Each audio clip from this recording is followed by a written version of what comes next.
හරි. අයබෝන්.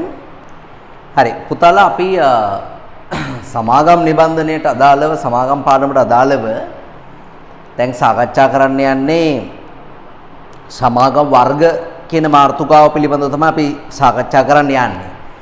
දැන් පුතාලට මතක ඇති සමාගම් පාඩමේදී අපි මූලික වශයෙන් සාකච්ඡා කළා අපේ පළවෙනි වීඩියෝ වල සමාගමක් කියලා කියන්නේ මොකක්ද?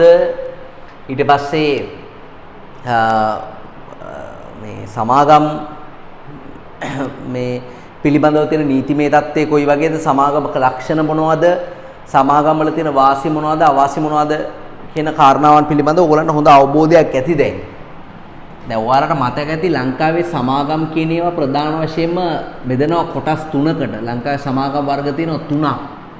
එකක් තමයි සීමා සහිත සමාගම් තියෙනවා.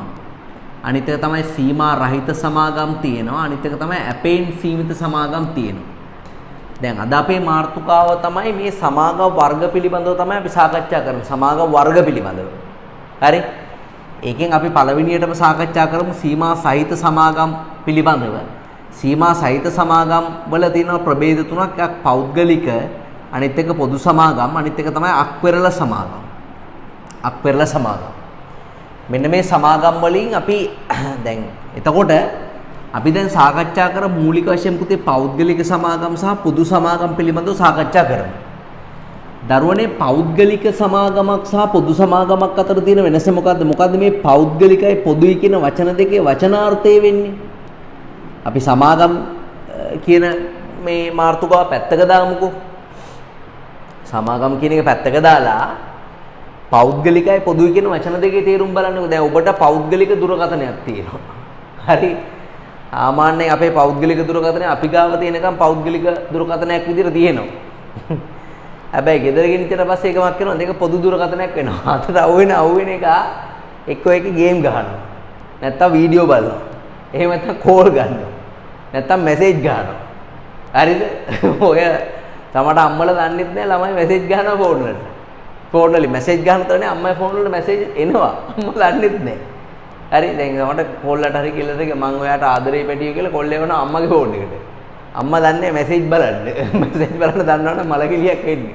තාත්තා දන්නේ නැති ඉන්න හොඳ නැත්තම් පවුලුත් කරන්න වැඩවුවා.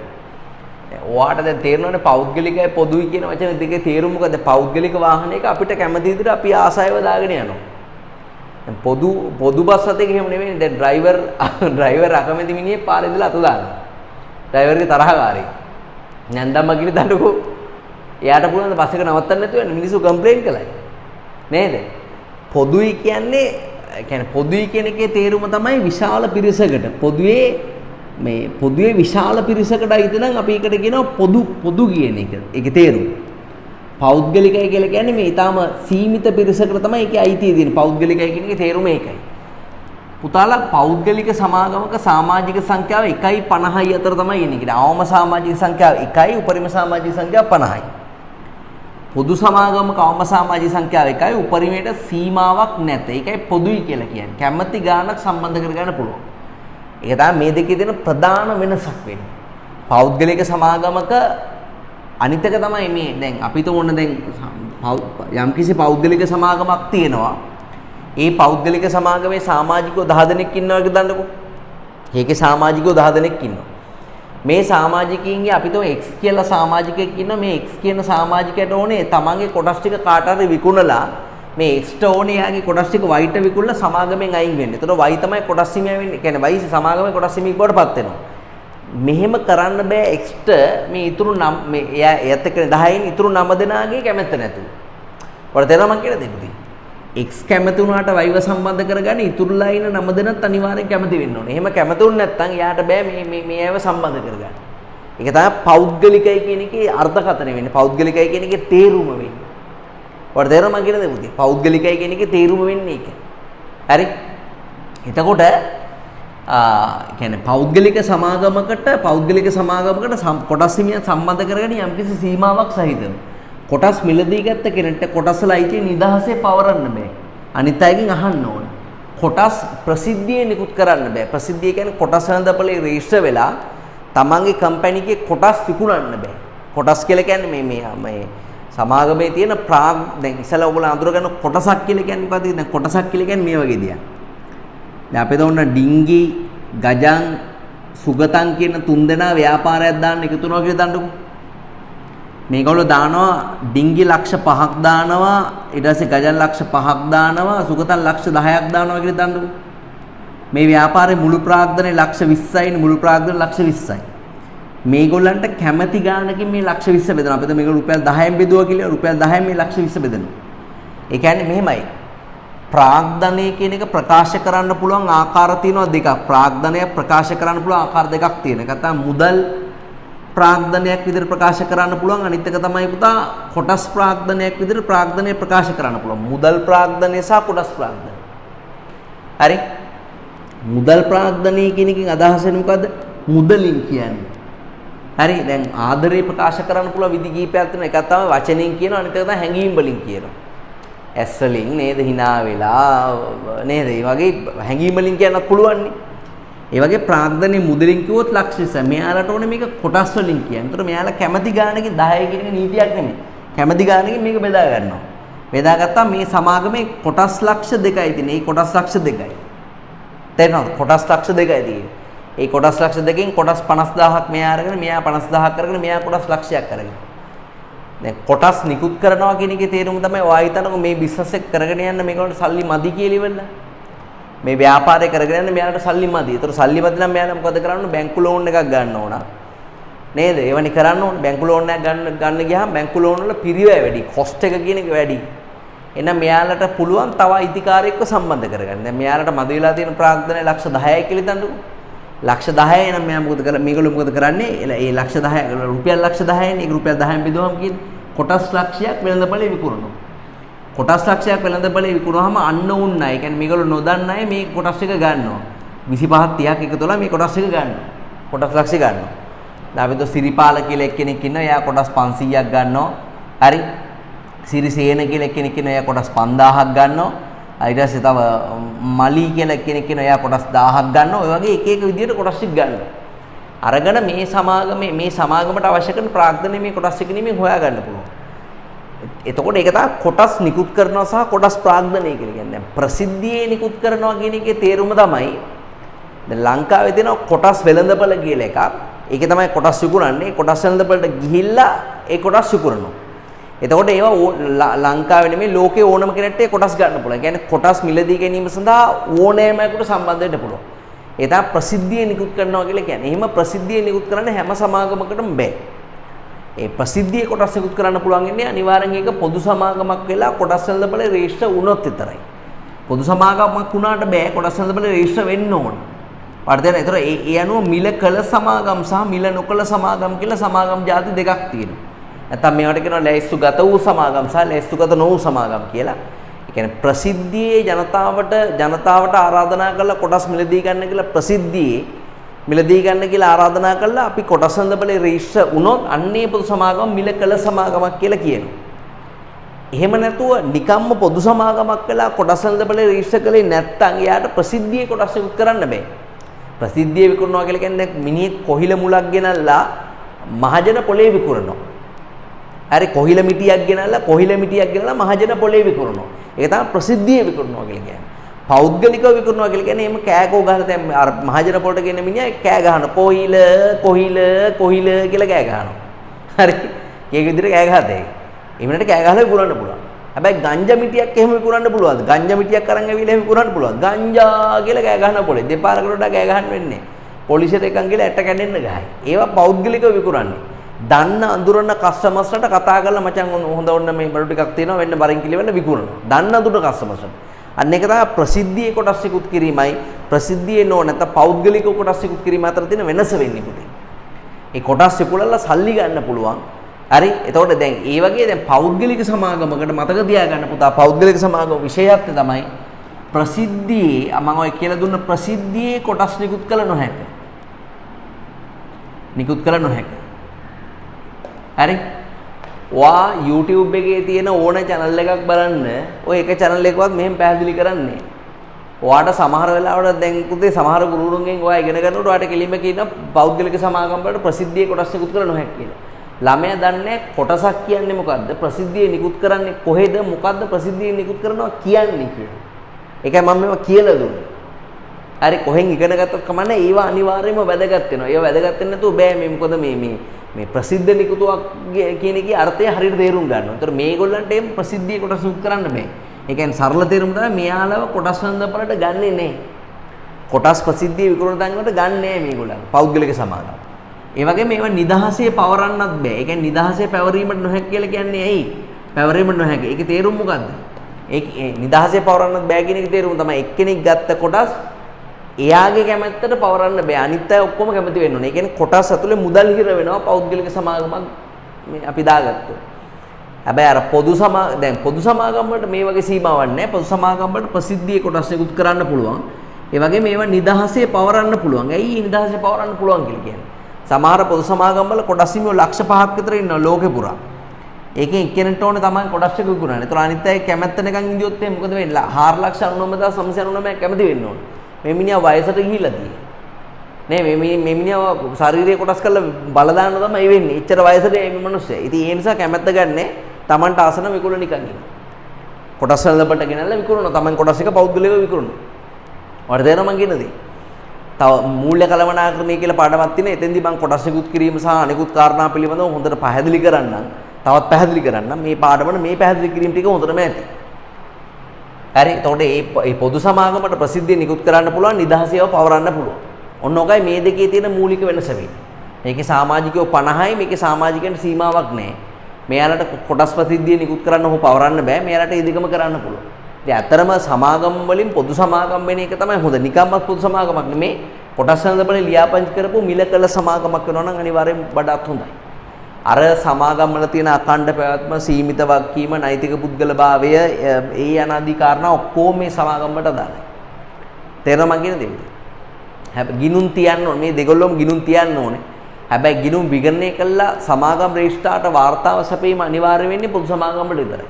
ඒ කියන්නේ වාර්ෂිකව ගිනුම් තියලා ඒ ගිනුම් වලින් ඒ ගිනුම ඇත්තද බොරුද කියන එක යම්කිසි ස්වාධීන පාර්ශවයක් වෙනත් ස්වාධීන පාර්ශවයක් තහවුරු කරන ඒ ගිනුම ඇත්තද හරියට සාධාරණව හදලා තියනවාද කියන්නේ. අන්න ඒක තමයි විගණනය කියලා කියන්නේ. ඒවට විශාල මුදලක් යනවා. ඒ විගණනය එහෙම අනිවාර්ය වෙන්නේ පොදු සමාගම් වලට. මොකද පොදු සමාගම් වල පුත සමාජිකව විශාල සංඛ්‍යාවක් ඉන්නකොට ඒගොල්ලෝ දන්නේ නැහැ මේ account වලට තිබ්බද නැද්ද කියලා. නමුත් පෞද්ගලික සමාගම් දාන්නේ ඥාතීන් හිතවතුන් වගේ අය. ඉතින් පවුලේම අය සම්බන්ධ වෙලා ව්‍යාපාරයක් කරනකොට ඒගොල්ලන්ට ව්‍යාපාරයේ භෞතික ක්‍රියාකාරකම් පේනවා. ගනුදෙනු පේනවා. ඒගොල්ලෝ දන්නවා ව්‍යාපාරේ ලාච්චුවට එන සල්ලි කොහොමද, එළියට එන සල්ලි කොහොමද කියන කාරණාව අනිවාර්යයෙන්ම ඒගොල්ලෝ දන්නවා. තේරෙනවද මං කියන දේ? හරි? ඉතින් ඒක නිසා අර විගණනය කරලා වාර්තාව යවන්න ඕනේ කියන එක එච්චර අනිවාර්යෙන් නමුත් මෙතන දැන් පොදු සමාගමක ලක්ෂ 5ක් ඉන්නවනේ. ඉතින් සමහර අය ව්‍යාපාරේ දැකලවත් නැහැ, පැත්තපලා දැවිල්ලවත් නැහැ. ඉන්ටර්නෙට් එකේ විතරයි ව්‍යාපාරේ ෆොටෝ එකක් දැකලා තියෙන්නේ. ඒ වගේ මිනිස්සුන්ට හදපු ගිනුම් ටිකේ විනුවිදභාවය බලන්න අනිවාර්යයෙන්ම කරන්න ඕනද? මේ විගණන වාර්තාවක් සපයන්න ඕනේ. ඉතින් ඔන්න ඔය වගේ වෙනස්කම් තමයි පුතා මේකේ මූලික වශයෙන්ම තියෙන්නේ. හරි. හරි එමනම් අපි නිබන්ධනයට යන්.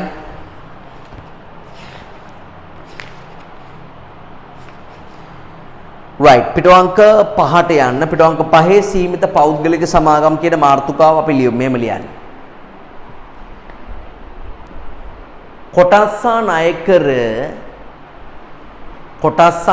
කර ප්‍රසිද්ධියේ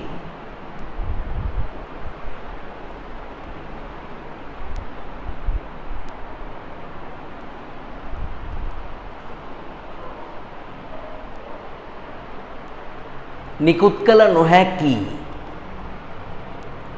කොටස්සා ණය කර ප්‍රසිද්ධියේ නිකුත් කළ නොහැකි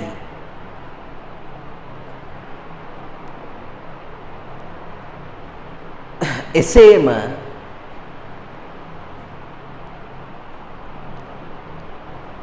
ඒවායේ අයිතිය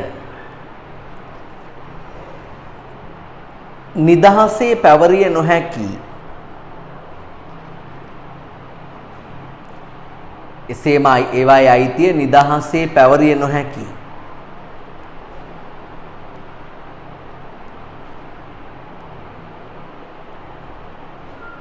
නිදහසේ පැවරිය නොහැකි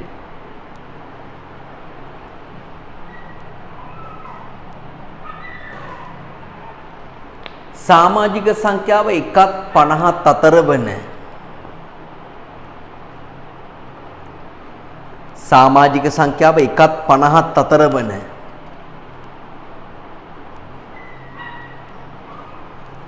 සමාගම් විශේෂයයි.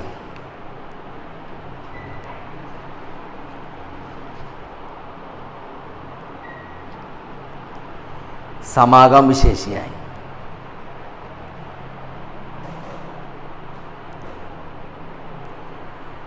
right පෞද්ගලික සමාගමක ලක්ෂණ අපි ලියමු බලන්න මෙහෙම right මෙම ලියන ලක්ෂණ ටික සමාජික සංඛ්‍යාව අවමේ 1ක් සහ උපරිමේ 50ක් වේ. අවමේ 1ක් සහ උපරිමේ 50ක් වේ. අයිතිය සහ ප්‍රාග්ධන ලියමු. අයිතිය කොටස් හිමියන් සතු වන අතර ඔවුන් කොටස් මිලදී ගැනීමෙන් ප්‍රාග්ධනය සපයයි.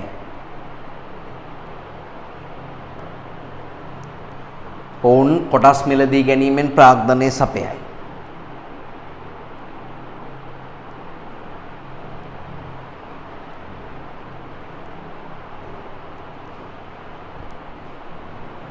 right කළමනාකරණය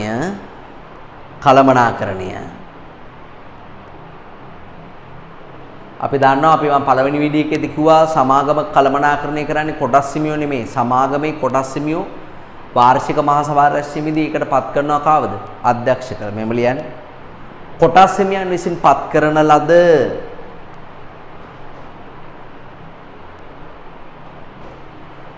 කොටස් හිමියන් විසින් පත් කරන ලද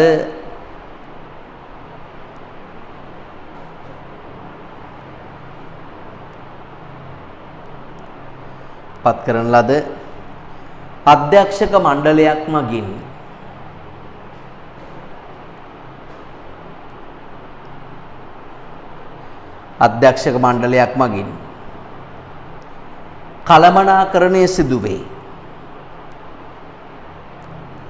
කළමනාකරණය සිදුවේ.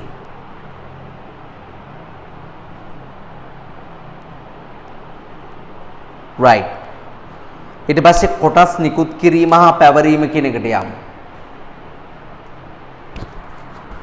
කොටස් නිකුත් කිරීම හා පැවරීම මෙම ලියන්න. ප්‍රසිද්ධියේ කොටස් ණය කර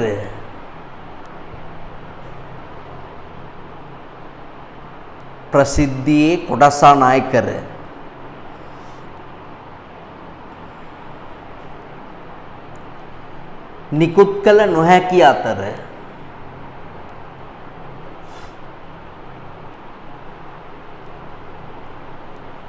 ප්‍රසිද්ධියේ කොටස් ණය කර නිකුත් කළ නොහැකි අතර ඒවා නිදහසේ පැවරීමද සිදු කළ නොහැක.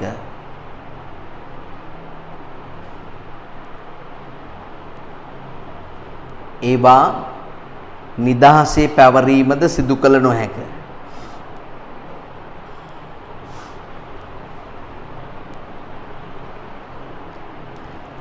right පාලනය කොටස් හිමියන් වෙතින් සහ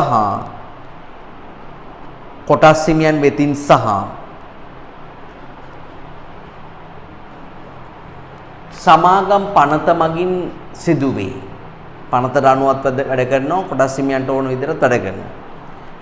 සමාගම් පනතට අනුව සිදුවේ. right එහා පැත්තට යමු. නෛතික පුද්ගලභාවය ඔබ දන්නවා සමාගමක් නම් අනිවාර්යෙන් ඒකට මොකද්ද නෛතික පුද්ගලභාවයක් තියෙනවා. සියලුම නීතිමය කටයුතු සමාගමේ නමින් කරන්න පුළුවන්. මෙහෙම ලියන්න. සියලු නීතිමය කටයුතු සමාගමේ නමින් සිදු කළ හැකිවන පරිදි සමාගම නමින් සිදු කළ හැකිවන පරිදි නීතිමය පුද්ගලභාවයක් හිමි වී ඇත.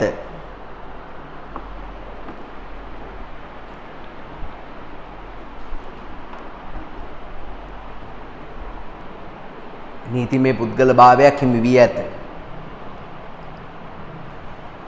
පැවැත්ම අඛණ්ඩ වේ. අඛණ්ඩ වේ.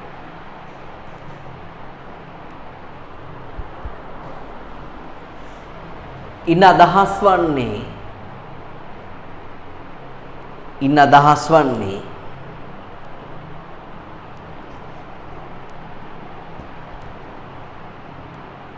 ඉන් අදහස් වන්නේ කොටස්කරුවන්ගේ මිය යාම, ඉවත් වීම, බුන්වත් වීම, බුන්වත් වෙනවා කියන්නේ බංකොලොත් වෙනවා කියන්නේ. බුන්වත් වීම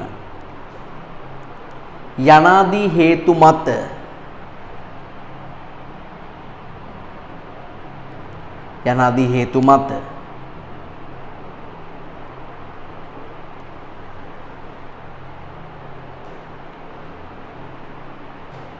සමාගම අවසන් නොවේ. සමාගම අවසන් නොවේ.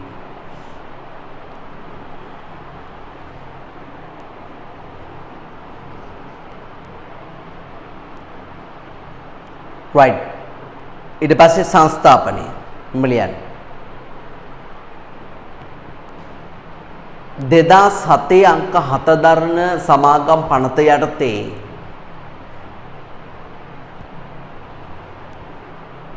2007 අංක 7 දරන සමාගම් පනත යටතේ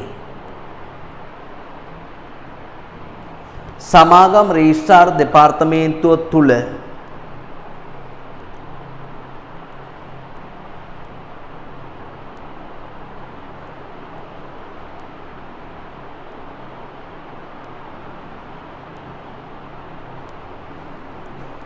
සමාගම් රෙජිස්ට්‍රාර් දෙපාර්තමේන්තුව තුල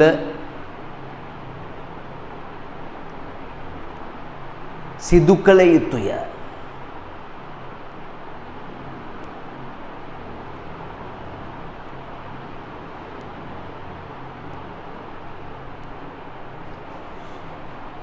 සිදු කළ යුතුය. ගිණුම් විගණනය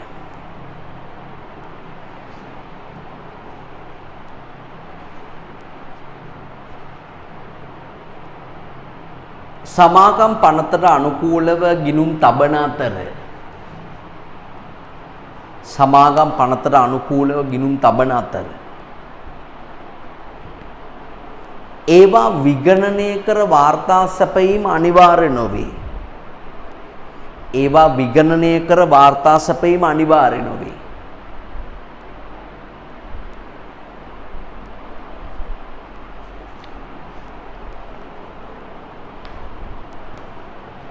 ඒවා විගණනය කර වාර්තා සැපයීම අනිවාර්ය නොවේ.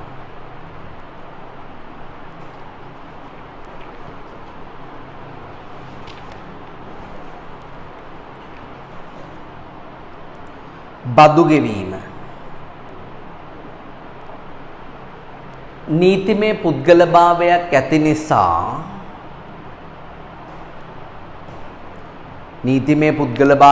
නිසා සමාගම නමින් බදු ගෙවයි.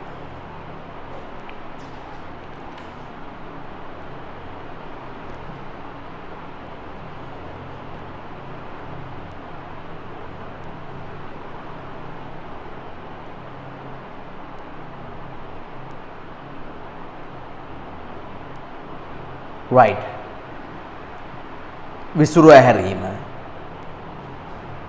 විසුරුව හැරීම මෙම ලියන්න.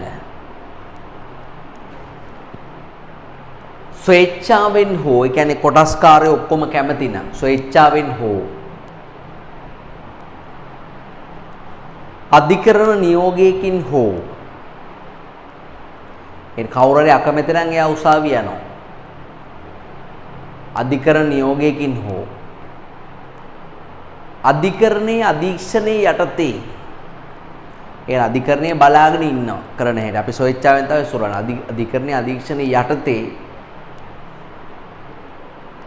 විසුරුවා හරි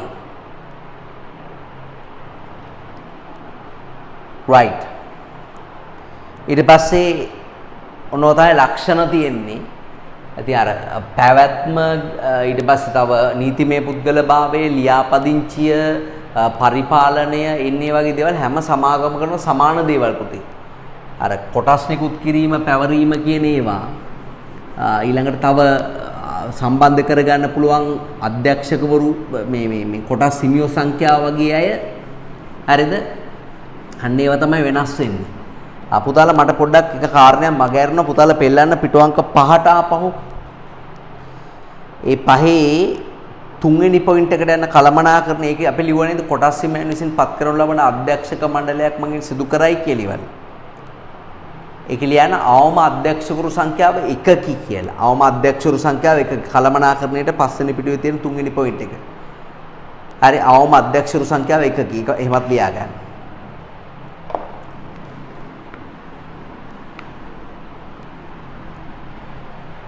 හරිද දරුවනේ? ඊට පස්සේ අපිට කියලා මේකේ ටියුට් එකේ කියනවා පෞද්ගලික සමාගමක් නම පාවිච්චි කරන විදිය. ඔයාට පෞද්ගලික සමාගමක් නම පාවිච්චි කරනකොට හොයත හැකි. දැන් අපිට නමින් ගෑනුද පිරිමිද කියලා හොයන්න පුළුවන්. සමහර නම් තියෙනවා එහෙම හොයන්න බෑ. දැන් සුමුදු කියන නම ගෑනුයි පිරිමි දෙකම පාවිච්චි කරනවා. හරි නිල්මිනි කියන නම ගෑනුයි පිරිමි දෙගොල්ලොම පාවිච්චි කරනවා. හරි නිල්මිනි කියලා මේ නිල්මිනි සමා වෙන්න. නිල්මිනි ගෑනු. නිල්මිනි ගෑනු. ඉන්දුනීල් කියන නම මට චුට්ටක් වැරදුනා. ඉන්දුනීල් කියන නම. ගෑනු පිරිමි දෙපැත්තෙන් පාවිච්චි කරන මේ වගේ දේවල් තියෙනවා අපිට අඳුර ගන්න බෑ ගෑනුද පිරිමිද කියලා. නේ? මගේ යාළුවෙක් ඉන්නවා සුමුදු කියලා. මිනිහාගේ නම සුමුදු වුණාට මේ කටහඬේම හරි රළුයි. අපි සුමුදු කිව්වා මිනිහා උන්නෝම කතා කරන්නේ. නමට ගැළපෙන විදිහට නෙමෙයි කටහඬ දෙන්නේ. සුමුදු නෙමෙයි රළුයි යා. හරි. එතකොට නම පාවිච්චි කරනකොට ඉස්සරහින් සීසපදේ පාවිච්චි කරනවා. ඊට පස්සේ අපි හිතමු නම තියෙනවා ඊළඟට අපි හිතමු සියොන්. වරහන් ඇතුලේ පෞද්ගලික සමාගම. ඔන්නෝමයි තියෙන්නේ. අනිවාර්යෙන් නමට ඉස්සරහින් සීසපදේ දානවා සමාගම වර්ගයේ දානවා. සමාගම කියන වචනේ අත්‍යවශ්‍ය නැහැ. දැන් ඔය ඉංග්‍රීසියෙන් ලියනකොට තියෙන්නේ ඉංග්‍රීසියෙන් ලියනකොට ලියන්නේ මේ සියොන් මෙතන වරහන් තුල PVT LTD කියලා ලියන. LTD නෙමෙයි LTD ලිමිටඩ් කියන එක. Zion private limited. නමෙන් එහෙම අඳුර ගන්න පුළුවන්. මේ පෞද්ගලික සමාගමක තියෙන වාසි මොකද්ද පුතේ? පෞද්ගලික සමාගමක් ආරම්භ කරාම තියෙන වාසිය මොකක්ද දරුවනේ? 1.50යි අතරේ පිරිස ඉන්නේ. ඒ කියන්නේ අඩු සමාජික සංඛ්‍යාවක් තමයි පෞද්ගලික සමාගම කියන්නේ. ඒතර පෞද්ගලික සමාගමක වාසිය වුත් විභාගෙදී ඒ පෞද්ගලික සමාගම් වල වාසි වලට ඔයා මේ අඩු සමාජික සංඛ්‍යාව ඔළුවේ තියාගෙන ලියුවොත් ඔයාට වැඩි වාසියක් ගන්න පුළුවන්. ඒතර ලාභයේ බෙදලා යන්නේ කොයි වගේ පිරිසක් අතරද? සුළු පිරිසක් අතර. වාසිය. ඒ වගේම තනතුරු වලටපත් වීම කියන එක පහසුයි. මොකද සුළු පිරිසක් අතරින් තමයි තනතුරු වලටපත් වෙන්න තියෙන්නේ. පහසුයි. ලාභය සුළු පිරිසක් අතරේ බෙදෙනවා තනතුරු වලටපත් වීම පහසුයි. ඒ වගේම වෙනත් සමාගම් වල පරිපාලිත වෙන්නේ වෙන සමාගම් වලට අපේ සමාගම අත්පත් කරගන්න බෑ. මොකද අපි කැමති අයට විතරයි අපි කැමති වුණත් කොටස් එක කරන්න අනිත් අය කැමති වෙන්න ඕන. එතකොට මේ පරිපාලක සමාගම වෙනස් සමාගමක පරිපාලිතයක් බවට පත් වීමේ තියෙන අවදානම කියන එක ගොඩක් අඩුයි. හරි. ඒ වගේම නීතිමය සහන තියෙන. උදාහරණයක් මොකද්ද? විගණන වාර්තා සැපයීමට අවශ්‍ය නොවීම. හරි ඒවා මේ සමාගරේෂා ඉල්ලුවොත් විතරයි දෙන්නේ. නැත්නම් විගණන වාර්තා සැපයීමට මේ සැපයීම අවශ්‍ය වෙන්නේ. ඒ වගේම දැන් මහා සභා රැස්වීම වලින් තොරව තීරණ ගැනීමේ හැකියාව උතා අනිවාර්යයෙන්ම මේ පෞද්ගලික සමාගම් වලට ලැබෙන වාසියක් වෙනවා. හැබැයි ඉතින් අවාසි තමයි අඩු පිරිසක් ඉඳියාම ලාභය අඩු පිරිසක් අතර බෙදෙන යනවා වගේ අලාභයක් වුණාම නේද? අලාභය බෙදෙන්නේ සුළු පිරිසක් අතර විතරයි. ලාභය බෙදෙන්නේ සුළු පිරිසක් අතර නම් අලාභෙත් ඒ පිරිස අතර තමයි බෙදෙන්නේ. ඒතර ඒක වාසියක් වෙනවා. නේද? ඒ වගේ මේ පෞද්ගලික සමාගම වල වාසිය අනිත් එක තමයි විශාල ප්‍රාග්ධනයක් රැස් කරගන්න බෑ.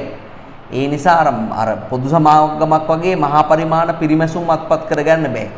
මහා පරිමාණ පිරිමැසුම් අත්පත් කරගන්නත් බෑ. ඉතින් ඔන්න වගේ අවාසමයි පෞද්ගලික සමාගම් වල අපිට දකින්න තියෙන මූලික අවාසිදායක දේවල් වෙන්නේ. හරි. එහෙමනම් අපි යමු පෞද්ගලික සමාගමක සුවිශේෂ අර්ථ අනිත් එක තමයි දැන් තව වාසියක් තමයි මේ පුතාලා දැන් සමාජික සංඛ්‍යාව 50කට සීමා වෙනවනේ. ඒතර අපිට ව්‍යාපාරය තව පුළු කරන්න ගියාම ප්‍රාග්ධන ගැටලු ඇති වෙනවා. අනිත් එක තමයි අපි කොටසක් ගත්තොත් ඒක විකුණන්න අනිත් අය කැමති වෙන්නත් ඕනේ. ඒ කියන්නේ අපේ කොටස් ඇතුලේ මුදල් කියන එක හිර වෙනවා. නේ ටක් ගාලා මුදල් කරගන්න බෑන්ටි. ඒ වගේ වාසි තියෙනවා. අපි බලමු වාසි හයිලයිට් කරගමු.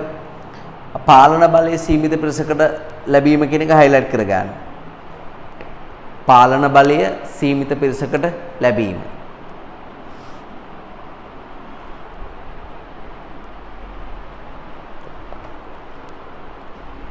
සමාගමේ අයිතිය ඥාතීන් හිතවතුන් පවුලයත් එක්ක තියාගන්න පුළුවන්. සමාගමේ අයිතිය.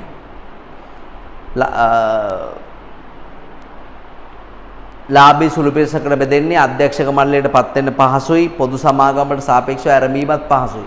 නීතිමය අවශ්‍යතා අඩුයි. උදාහරණ හයිලයිට් කරගන්න.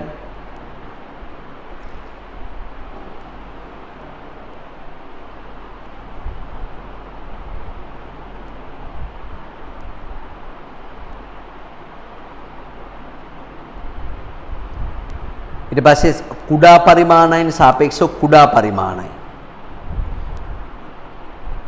ඒක නිසා පරිපාලන කටයුතුත් පහසුයි.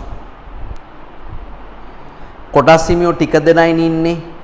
ඒක නිසා කොටස් හිමියෝ අතර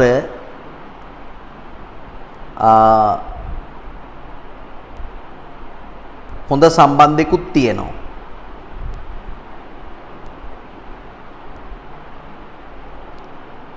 right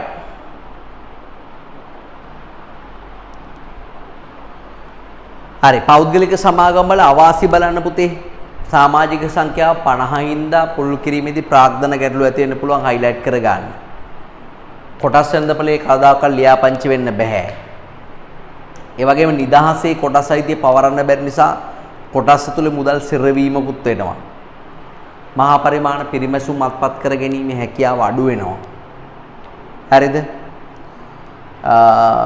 පැවැත්මත් අඛණ්ඩ නැහැ පොදු සමාගම් වලට සාපේක්ෂව බැලුවා. පොදු සමාගම් වලට සාපේක්ෂව බලනකොටත් පැවැත්ම අඛණ්ඩ නැහැ. පොදු සමාගමකට වගේ විශාල ප්‍රතිරූපයක් හදාගන්න බෑ නේ කොටස් වෙනදපලේ ගණනු කරන සමාගම් වලට එහෙම විශාල ප්‍රතිරූපයක් තියෙනවා. කොටස් වලට වටිනාකමකුත් නැහැ. රුපියල් 10ට ගත්තා නම් 10ම තමයි හැමදාම. මොකද ඔක තව කවුරු හරි ගන්න ඉල්ලනවා නම් තමයි ඔක වටිනාකම කියන එක වැඩි වෙන්නේ. ඒතර අඩු ගන්නට කරන වැඩි ගන්නට දෙයක්. ඒතර අපිට ප්‍රාග්ධන ලාභයක් තියෙනවා. මේවේ එහෙම ලාභයක් නැහැ. ඒ වගේ වාසිය අවාසි තමයි අනිවාර්යයෙන්ම තියෙන්නේ. ඒවා බලාගෙන යන්න විභාගෙදී එනවා. හරි එමනම් අපි ඊළඟට ලියමු සීමිත පොදු දැන් පෞද්ගලික සමාගම් ගැන අපි කතා කරන්නේ පොදු සමාගම් ගැන කතා කරමු. ඒවට ප්‍රසිද්ධියේ කොටස් එකතු කරන්න පුළුවන්. ඒවැ කොටස්ලා තියෙන නිදාසේ පවරන්න පුළුවන්. අවම සමාජ සංඛ්‍යාව එකයි උපරිමයට සීමාවක් නැහැ. මෙහෙම ලියන්න. කොටස්සා ණය කර ප්‍රසිද්ධියේ නිකුත් කිරීමට හැකි එසේම ඒවායේ අයිතිය නිදහසේ පැවරිය හැකි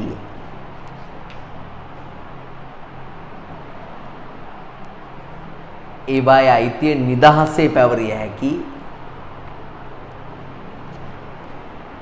අවම සමාජිකයින්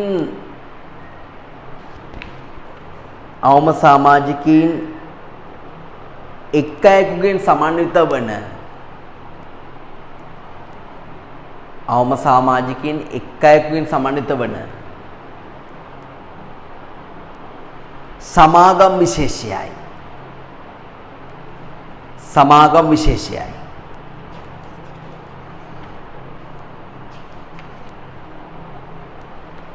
right මේ වගේ සමාගම් වර්ග දෙකක් තියෙන එකක් තමයි මොකක්ද මිල කළ සමාගම් අනිත් එක මිල නොකළ සමාගම්. ඒ මිල කළ සමාගම් වලට පුතා අපි ලැයිස්තුගත සමාගම් කියලාත් කියනවා. මොනවද කියන්නේ? ලැයිස්තුගත සමාගම් කියලාත් කියනවා. මේවට අපි කියනවා ලැයිස්තුගත නොකළ සමාගම් කියලා. right බලන්න ලැයිස්තුගත සමාගමක් කියලා කියන්නේ මොකක්ද කියලා? ලැයිස්තුගත සමාගමක් කියලා කියන්නේ ප්‍රසිද්ධියේ කොටස් එකතු කරන ජනතාවට ප්‍රසිද්ධිය විකුණන්න. මහජන පොරට ඇවිල්ලා කොහිල විකුණුවේ මතකද? ඒ වගේ ප්‍රසිද්ධියේ විකුණන්න අවසරගත් සමාගමක් තමයි මිල කළ සමාගමක් කියලා කියන්නේ. පොදු උනත් කොටස් වෙනදපලේ රෙජිස්ටර් වෙලා නැති සමාගම් මොකද? මිල නොකළ සමාගම්. ඒගොල්ලන්ට ප්‍රසිද්ධිය නිකුත් කරන්න බෑ. බලන්න කොටස් වෙළඳපොළ තුල ප්‍රසිද්ධියේ කොටස් සහ නායකර නිකුත් කිරීම සඳහා ලියාපදිංචි වූ සමාගම්. ඉරිගහ ගන්න.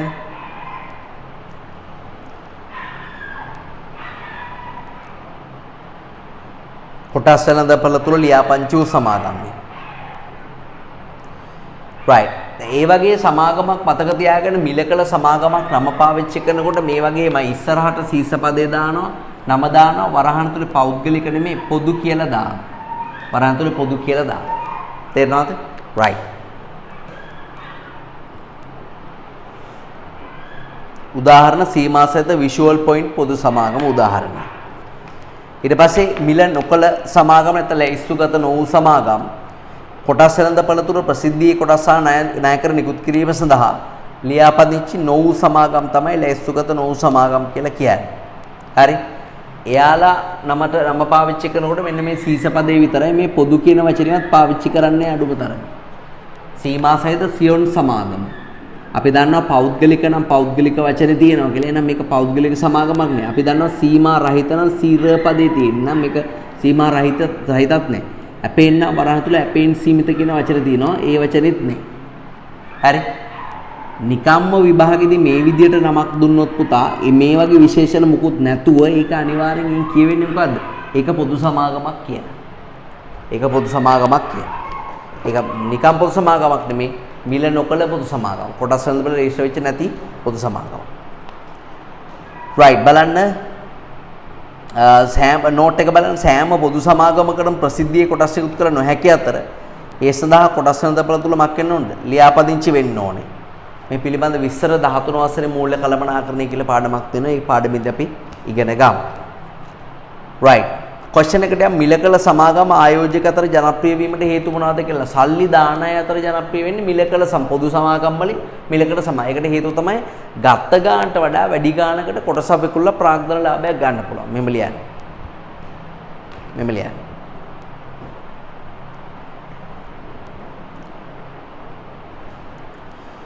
මිල කළ සමාගම ආයෝජකයන් අතර ජනප්‍රිය වීමට හේතු මෙහෙම ලියන්න.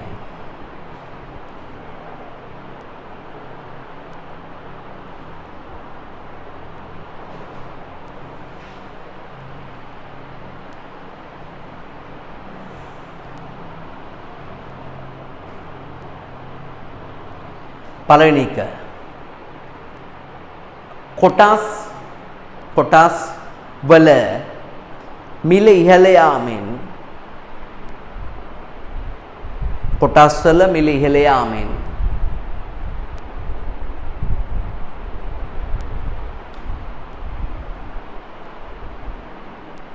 මිල ඉහළ යාමෙන්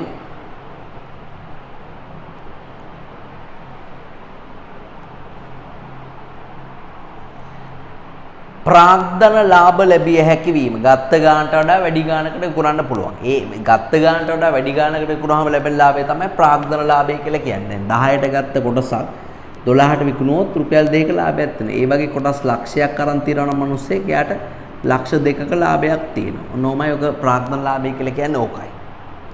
ඊට පස්සේ ඊළඟ එක. විශාල කොටස්කරුවන් පිරිසක් සම්බන්ධ වන බැවින් අඛණ්ඩ පැවැත්මක් තිබීම. ලේසියෙන් සමාගම වැටෙන්නේ. අඛණ්ඩ පැවැත්මක් තිබීම.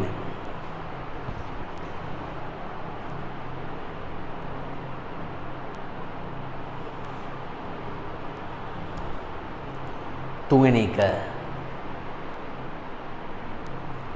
මිලදීගත් කොටස් නිදහසේ අතිනත පැවරිය හැකි වීම නිසා කායින්වත් අහන්න ඕනේ නිදහසේ අතිනත පවරන්න පුළුවන්.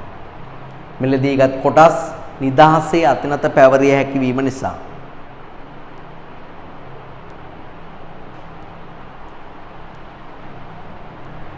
ඊට පස්සේ මහා පරිමාණ සමාගම් වීම නිසා මේ අනිවාර්ය මිල කළ සමාගම් මහා පරිමාණ සමාගම් වීම නිසා ලාභාංශ ලැබීම පිළිබඳ ස්ථිරතාවයක් පැවතීම.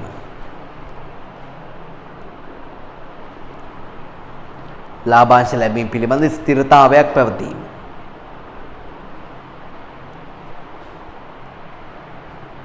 ඊට පස්සේ රජයෙන් මෙවැනි සමාගම් වලට විවිධ අවස්ථාවලදී බදු සහන යටිතල පහසුකම් බැනි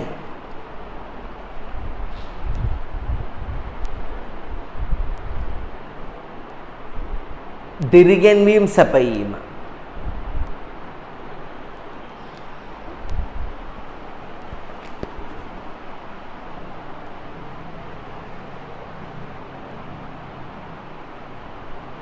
දිරිගැන්වීම් සැපයීම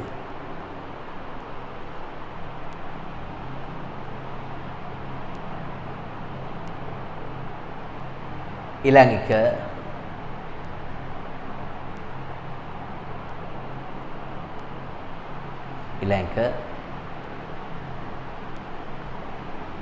මෙවැනි සමාගම්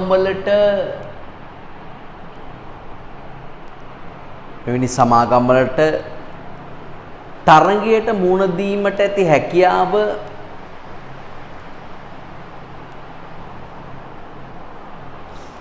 සාපේක්ෂව ඉහළ වීම නිසා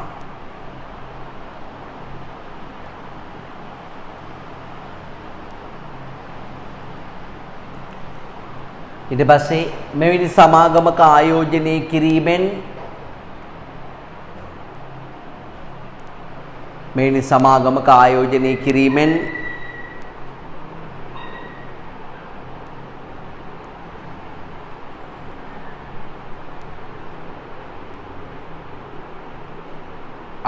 කිරීමෙන්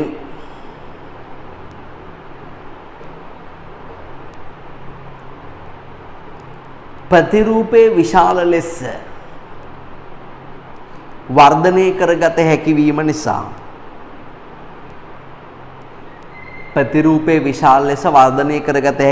නිසා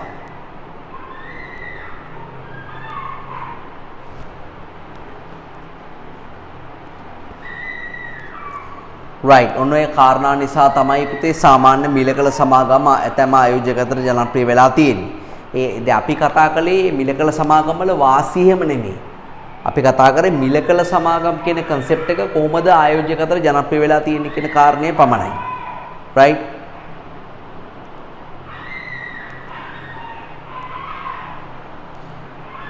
right මම දන්නේ මේ වීඩියෝ එකේ මේ පුතා මේ බල්ලෙක් ආය ගහන සද්දයක් එනවද ඔයගොල්ලෝ? මේ යාගෙදර බල්ලෙක්ව බැඳලා ඉන්නවා. මේ එකව ලෙහන්නේ ඒක නිසා එක ගෑ ගහනවා මට ගිහින් කියන්නත් බෑ ලෙහන්න කිලිවල. ලෙව්වහම අපේ ගෙදරට පැනලා සපත්තු අරන් යනවා. ඒක නිසා මේ මිනිහා ගෑ ගහන සද්දේ මේ ඇහෙනවා. කරන්න දෙයක් නැහැ. අපේ බල්ලෙක් එහෙම නෙමෙයි. පොදු සමාගමක සුවිශේෂී ලක්ෂණ වලට යමු. දැන් අයි සුවිශේෂී ලක්ෂණ කියලා කියන්නේ? ඒ කියන්නේ පොදු සමාගම් සහ පෞද්ගලික සමාගම් කියන දෙවර්ගයටම පොදු සමාගම් සහ පෞද්ගලික සමාගම් කියන දෙවර්ගයටම පොදු වෙන ලක්ෂණ තියෙනවා. මොනවාද මේ පොදු වෙන ලක්ෂණ තියෙන්නේ? දැන් වගකීම දෙකේම සීමිතයි. නේ?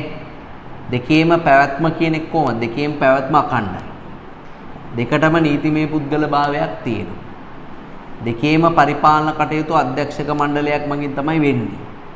හරි ඒ වගේ පොදු ලක්ෂණ ටිකක් තියෙනවා. හැබැයි මේ පෞද්ගලික සමාගම් සහ පොදු සමාගම් වෙන් කරන සුවිශේෂී ලක්ෂණ ටිකක් තියෙනවා.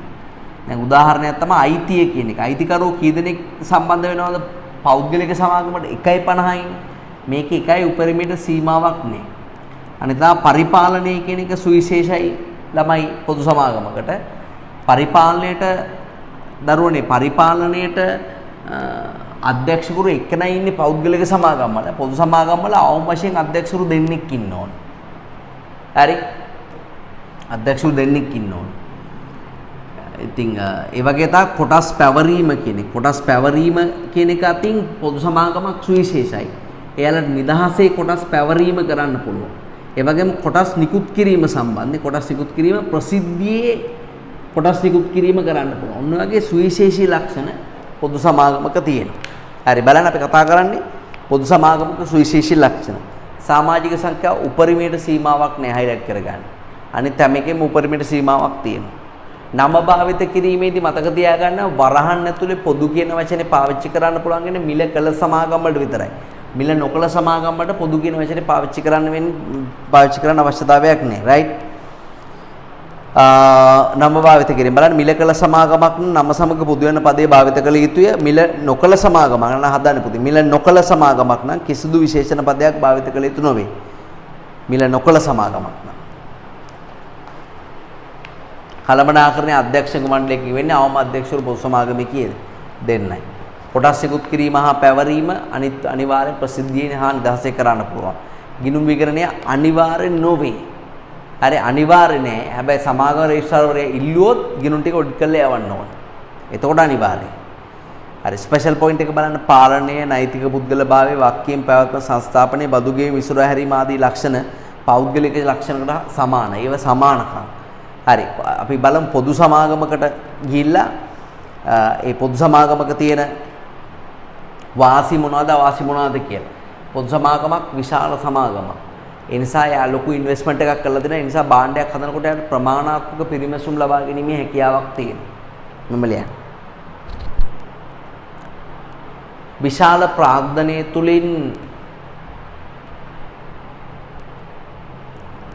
ප්‍රාග්ධනයේ තුලින් ආර්ථික පිරිමැසුම් ලබාගත හැක.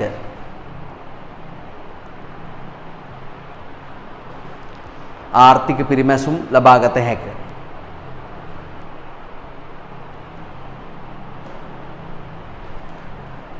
බාහිර පාර්ශවීන්ට කොටස් නිකුත් කර විශාල මුදලක් රැස් කළ හැකි වීම.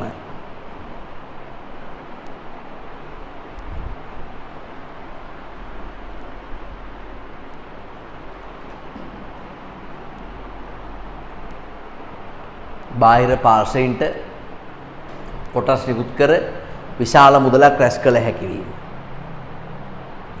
ඊට පස්සේ ව්‍යාපාර ශාස්ත්‍රයේ ඉහළ පිළිගැනීමක් පැවතීම පොදු සමාගමකට.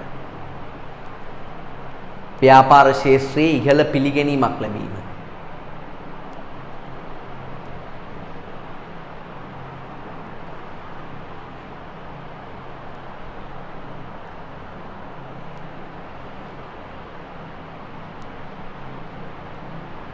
තව වාසියක්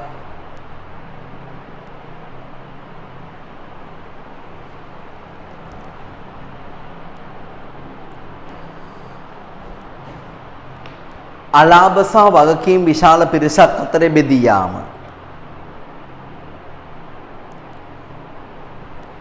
අලාභ සහ වගකීම් විශාල පිරිසක් අතර බෙදී යාම.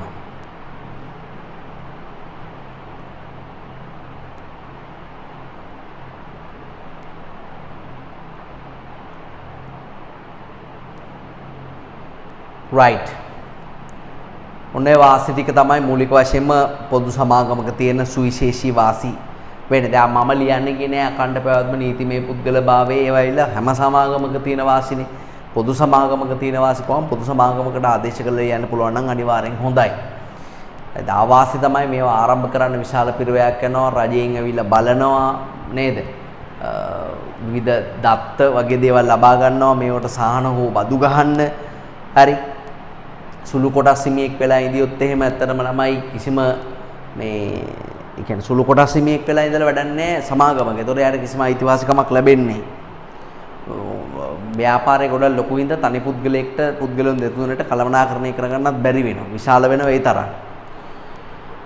right බලන්න ආරම්භ කිරීමේ පිරිවැය අධික වීම, සුළු කොටස් හිමියන්ට පාලනයට හිමි වෙන අවස්ථාව අහිමි වීම වෙන සමාගමක පරිපාලිතයක් වෙන්න පුළුවන්. කියන්නේ අපි නොදැනීම අපිව වෙන කවුරුට අයිති කර ගන්න පුළුවන්. අපේ කොටස් ගත්ත අය අපිට හොරෙන් ඒ කොටස් එක වෙන තනි පුද්ගලයෙක්ට විකුණුවොත් එයාට 60 අපිට 40 වෙන්න අනිවාර්යයෙන් වෙන සමාගමක පරිපාලිතයක් බවට පත් වෙනවා.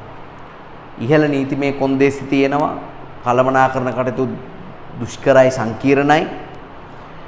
මහා පරිමාණින්ද සමීප සුපරීක්ෂණයක් දියත් කරන්නත් බෑ. නේ අම්මා කෙනෙක්ට දරුවෝ 15ක් විතර ඉන්නවා කියලා දන්නකො 15 වෙනි දරුවා වඩාගෙන ඉන්නකොට පළවෙනි එකා ගිහින් කෙල්ලෙක් යාළු වෙලා. හරි. නමුත් අපිට පාලනය කරන්න පුළුවන්. පාලනය කරන්න බෑ. මේ ඔක්කොම කරන ගමන් ඒක පාලනය කරන්න බෑ. right.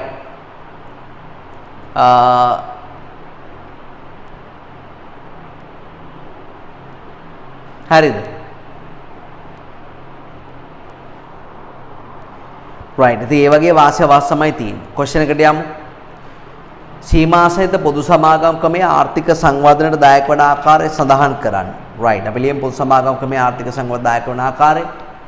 කොටස් වෙළඳපොළ කටයුතු ප්‍රසාරණය කිරීම.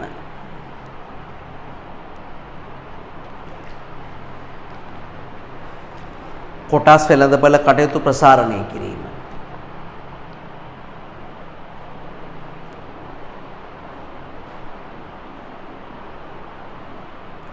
ඊට පස්සේ විදේශ ප්‍රාග්ධනය මෙරටට ලබාගත හැක.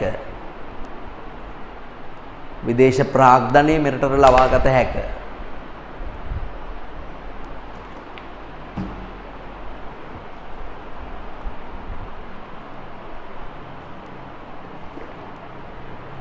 සේවා නියුක්ති අවස්ථා වැඩි කිරීම මගින්.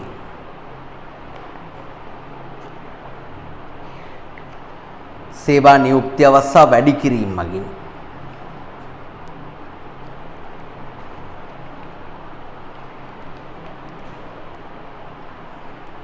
ජාතික නිෂ්පාදිතය වැඩි කිරීමට දායකත්වයේ සැපයීමෙන්.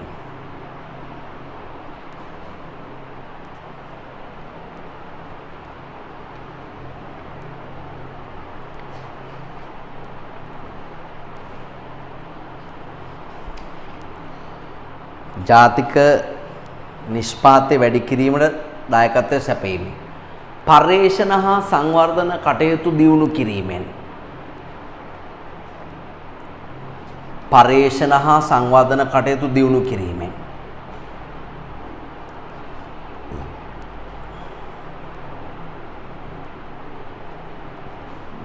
නව තාක්ෂණය භාවිතයට ගැනීම තුළින්. නව තාක්ෂණය භාවිතයට ගැනීම තුළින්.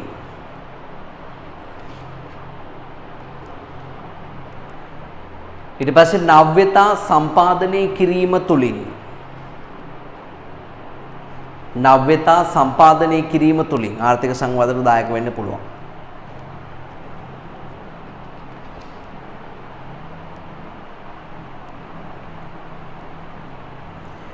ඊට පස්සේ කොටස්වල ආයෝජන කටයුතු නිසා පුද්ගල ආදායම ඉහළ නැංවිය හැක. කොටස්වල ආයෝජන කටයුතු නිසා පුද්ගල ආදායම ඉහළ නැංවිය හැක.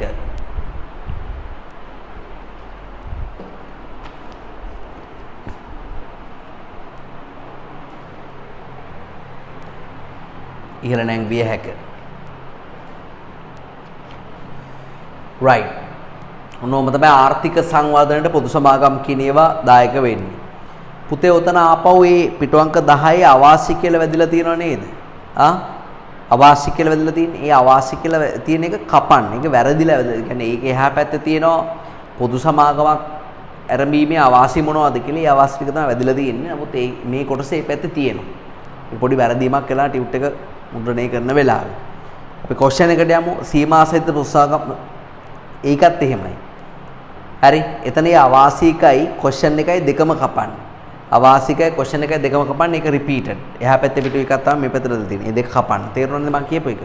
පිටුවංක 10 තියෙන අවාසිකයි සීමා සහිත පොදු සමාගම් ක්‍රමයේ ආර්ථික සංවර්ධන දායක වන ආකාර සඳහන් කරන්න කියලා අන්නේ ප්‍රශ්න දෙකම කපන්න. දැන් එතකොට ඔයාගේ ටියුට් එකේ ඉතුරු වෙන්න ඕනේ පිටුවංක 10 පුතා පෞද්ගලික සමාගම් සහ පොදු සමාගම් අතර වෙනස්කම් කියන කොටස තමයි පල්ලෙහාන් ඉතුරු වෙන්නේ. හරි. පල්ලෙහාන් ඉතුරු. හරි. පෞද්ගලික සමාගම් සහ පොදු සමාගම් අතර වෙනස පුතාලා දැන් වීඩියෝ එක පෝස් කරලා නතර කරලා තනියම ලියන්න. හිතන්න වගකීම ගැන, ලියාපදිංචිය ගැන, ඊට පස්සේ තව ගිණුම් විගණනය ගැන නේද? අධ්‍යක්ෂකවරු ගැන. එතකොට ඔයාට වෙනස්කම් අනිවාර්යෙන් හිතා ගන්න පුළුවන්. right. තනියම ලියන්න. වීඩියෝ එක පෝස් කරලා ලියන්න. හරි. එමනම් දැන් අපි උත්තර බලමු. පෞද්ගලික සමාගම. උපරිම සමාජික සංඛ්‍යාව 50කි.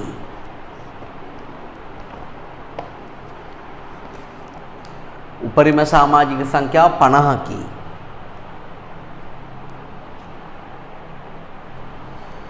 අනිත් පැත්තේ උපරිමයට සීමාවක් නොමැත.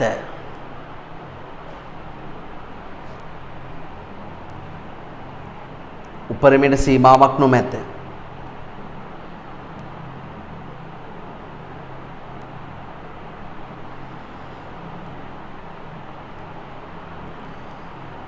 පෞද්ගලික සමාගම අවම අධ්‍යක්ෂකවරු සංඛ්‍යාව 1කි. අවම අධ්‍යක්ෂකවරු සංඛ්‍යාව 1කි. අනිත් පැත්තේ 2කි.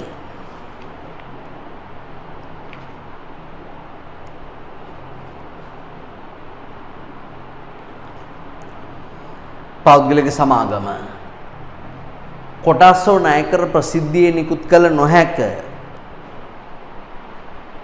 කොටස්ව ණය කර ප්‍රසිද්ධියේ නිකුත් කළ නොහැක.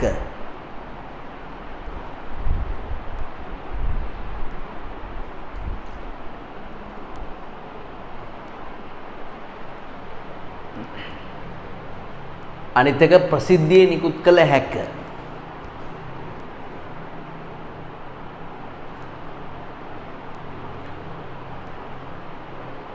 ප්‍රසිද්ධිය නිකුත් කළ හැක. පෞද්ගලික සමාගම් කොටස්ෝ ණය කර නිදහසේ පැවරිය නොහැක. එහා පැත්තේ තියෙන රූල් තියෙනවා පුතේ. කොටස්ෝ ණය කර නිදහසේ පැවරිය නොහැක.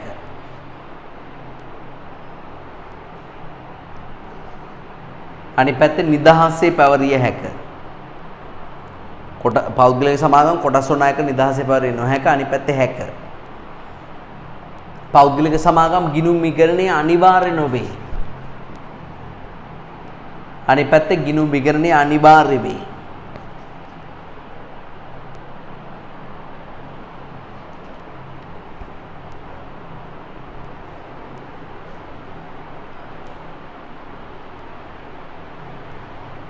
ගිණුම් විකරණය අනිවාර්ය වේ.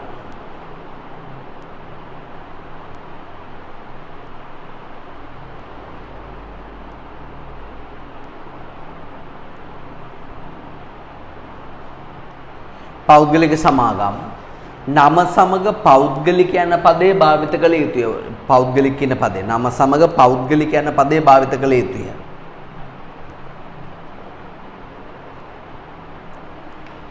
අනිත් පැත්තේ නම සමග පෞද්ගලික යන පදේ භාවිත කළ යුතුය. අනිත් පැත්තේ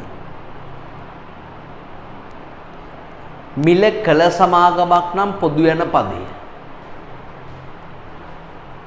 මිල කළ සමාගමක් නම් පොදු යන පදේ.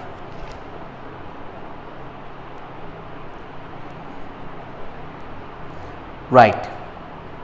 ඔන්න වෙනස්කම් තමයි තියෙන්නේ. හරි. දැන් පුතාලා වීඩියෝ එක පෝස් කරලා නතර කරලා මෙතන පිටවංක 11 12 කොටස් වල තියෙන මාතෘකා දෙක කරන්න. මේ කියන්නේ කෙටිපස් ටික කරන්න. සමහර කෙටිපස් වලට කරගන්න බැරි වෙයි. ඒ ටික තාම උගන්වලා නැහැ. මොකද මේකේ ටියුට් එකේ ඉස්සරහට තමයි ටික හම්බ වෙන්නේ. නමුත් අපි දන්නවනේ නේද? ඉරක් ගහන්න බැරි කමක් නැහැ ළමෙට නේ ප්‍රශ්නයකට.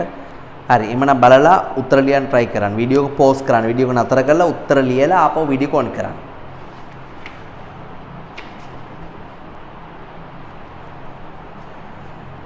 හරි. වීඩියෝ ඔන් කරාන එනම් බහුජාතික සමාගමක් කියලා කියන්නේ මොකද්ද? රටවල් ගණනාවක හිමිකාරත්වය සතු සමාගම්. 1. සීමා සහිත සමාගමක පරමාර්ථය ඇතුළත් වෙන්නේ සාංගමික ව්‍යවස්ථාවේ. 1. සීමා සහිත සම්පකාර සමිතියක් සීමා සහිත පොදු සමාගමක වෙන් කළ දකින්න පුළුවන් ඉන්නේ. ලාභය බෙදා ගන්න ආකාරය නෝ දෙක වෙනස් වෙනවා. සමිතියක් අතිරික්තය කියලා බෙදා ගන්නවා. හරි. පොදු සමාගම ලාභාංශ කියලා බෙදා ගන්න. ලාභය බෙදා ගන්න ආකාරය අනුව. 14 සීමා සහිත පොදු සමාගමක සාමාන්‍ය කොටස් හිමිකට අත්වන වාසියක් වන්නේ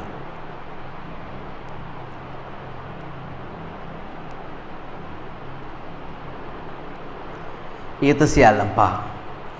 සීමා සහිත පෞද්ගලික සමාගමක් සීමා සහිත පොදු සමාගමකින් වෙන් කර දැක්විය හැකි සාධකය වෙන්නේ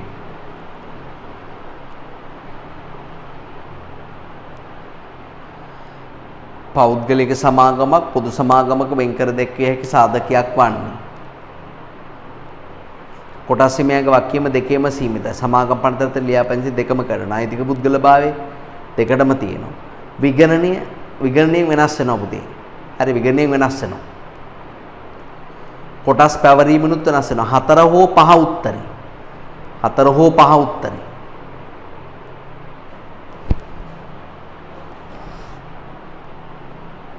එහෙනම් 4යි 5යි දෙකම ගත්ත හැකි එකට. පුද්ගලික සමාගමක් හඳුනා ගන්න පුළුවන් ඉන්නේ පුද්ගලික යන පදේ. පැරණි පනතරතේ පොදු සමාගම සඳහා පමණක් අනිවාර්ය වූ නව පනතරතේ අහෝසි කරපු රැස්වීම තමයි ව්‍යවස්ථාපිත මහසභා රැස්වීම. එහෙම එකක් නෑ දැන්. ව්‍යවස්ථාපිත මහසභා රැස්වීම. මෙතෙක් අනුදත් ප්‍රාග්ධන ලෙස හඳුන්වූ සංකල්පයේ වර්තමානයේදී ප්‍රකාශිත ප්‍රාග්ධනයි. ප්‍රකාශිත ප්‍රාග්ධනයි.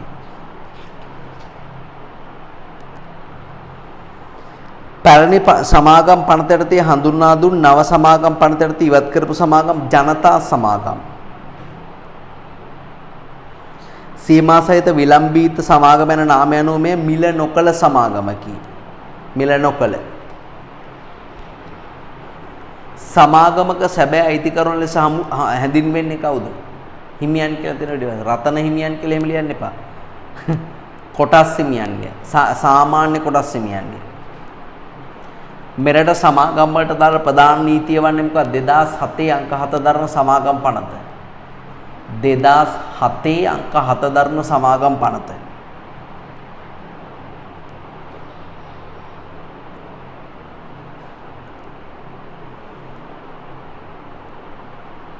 right. පෞද්ගලික සමාගමකට ප්‍රසිද්ධිය නායකර නිකුත් කළ නොහැක. ප්‍රසිද්ධිය නායකර නිකුත් කළ නොහැක. right 14 සමාගමක නීතිමය පුද්ගලිකත්වය ලැබෙන්නේ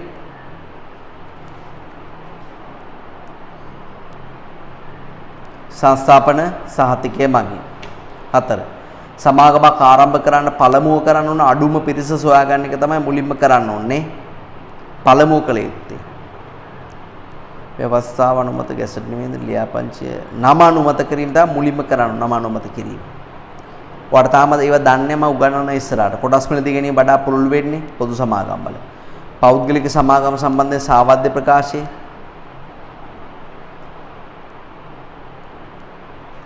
සංස්ථාපනය කළ යුතුයි වෙළඳ සහතික ලබාගත් තුන් අවම අධ්‍යක්ෂුරු 1යි මහජනයාට කොටස් නිකුත් කළ හැක වැරදි එක. 4 උත්තරේ. සීමිත පෞද්ගලික සමාගමකට කළ නොහැක්කේ ප්‍රසිද්ධ කොටස් නිකුතුව 4.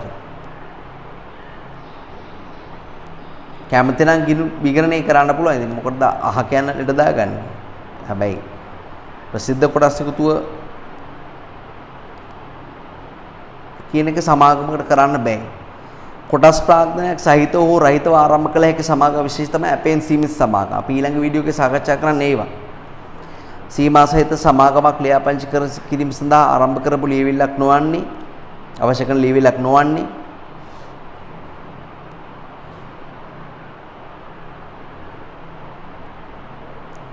ප්‍රාග්ධනය පිළිබඳ ප්‍රකාශය.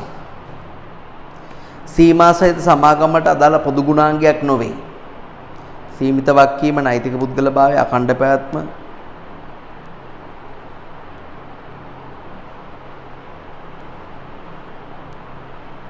සීමිත වක්කීම නෛතික පැවැත්ම අඛණ්ඩ පැවැත්ම පහනේ කොටස්වල හිමිකාරත්වය නිදහසේ පැවරිය හැකි වීම කියන එක හැම එකටම නැහැ. සීමා සහිත පොදු සමාගම් වල අවාසියක් ලෙස සැලකෙන්නේ අලාභ ව්‍යාපාරය තුලම රැඳෙන. කියන්නේ අලාභයක් වුණත් ඒ අලාභය දරා ගන්න කියන්නේ කොටස් හිමියන්ට. ව්‍යාපාරය ඉතුරු කරලා තියෙන මුදල් තියෙනවනේ ඒකට කියන සංචිත කියලා. ඒ සංචිත වලින් අනිවාර්යෙන් අර ඔයගොල්ලන්ට ගෙවනවා. සමාගම් පනතට සඳහන් කරන ප්‍රධාන සමාගම් තුන මොකක්ද කියලා අහනවා. සමාගම් වර්ග තුන. සීමා සහිත සමාගම්, සීමා රහිත සමාගම් සහ අපෙන් සීමිත සමාගම්. සීමා සහිත, සීමා රහිත, අපෙන් සීමිත. හරි.